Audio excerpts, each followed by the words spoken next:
Hello, we are working on making coin pouches.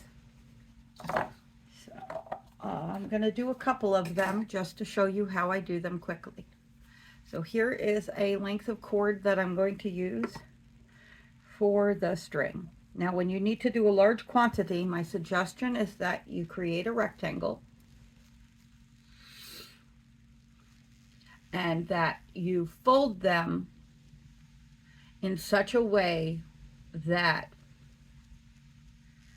they are sewed on the bottom and one side. But that's not what we're going to do first, and that's not what makes this fast. What makes this fast is that we're going to put the cord in all of them at once. So you don't accidentally pull out the cord, I recommend that you pin the cord in only at one end, running along so that you don't go over the pin with your feed dogs, because it's very bad for your sewing machine to sew over pins. It is not good for those little teeth. Those are called feed dogs, and it's not good for them. What you're going to do is you're going to sew the cording in,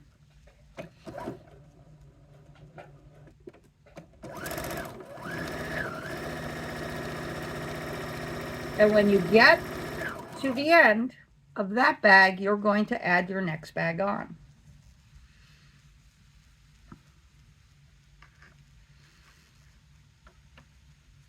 And continue to sew. You can pull a little bit of the cording out if you would like in between so that it loops, but that is not necessary. You can adjust that later. Just make sure that you don't put too many bags on. The length of the cord, I'm going to put 3 on this length. Nope, I think I can fit 4, so I'll put 4.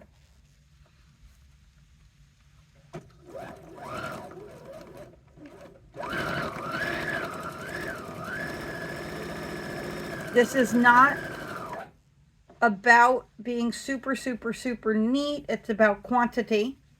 And it's amazing how these function so well that nobody cares that the ends aren't finished where the cord is. But you do want to make sure you don't sew over your cord. If you only hit it in one spot, it's okay though. Okay. I was able to fit 4 on this length. And it looks like we have flags. It's a bunting. Now what we're going to do is we are going to cut the threads in between each bag set. So first I'll grab scissors.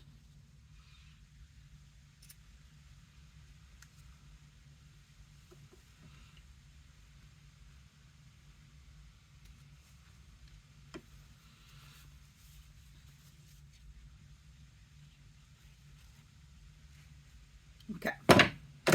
Starting with the last bag, I will slide this down to where I want it, and then I will cut the ribbon. Put that down. Take the next one, do it again.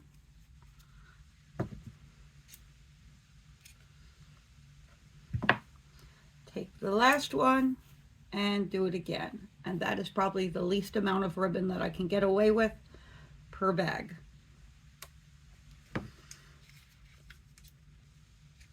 Now, what I'm going to do is fold the bag inside out, or the future bag inside out. Okay, I took the bag and I'm going to fold it inside out, and I'm going to go down and across, down and across. Now, I can use a back and forth stitch at the top and at the bottom, or I can use a stay stitch if your machine has a stay stitch. Either one. I have a stay stitch.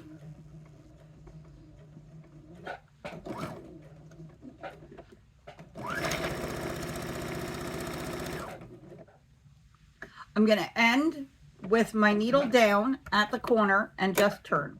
Lift up the presser foot and turn. and then end with a stay stitch. After I do that stay stitch, I'm going to take my next bag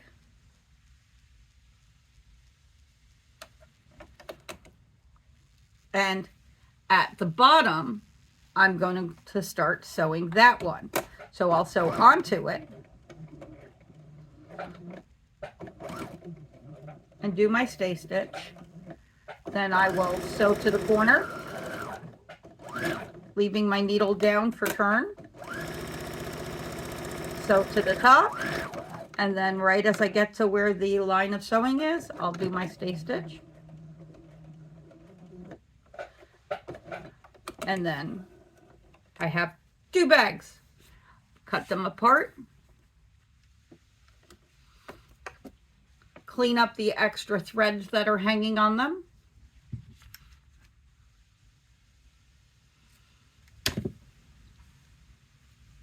Grab the cords, pull them out, and put a knot at the end of it so that the cords don't fall out. Flip them, and I have little bags.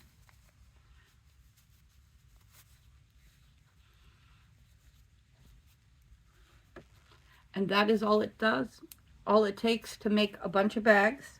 This one's also done. I just have to slide it out, put a knot in the cord, knock off the extra threads, and flip it.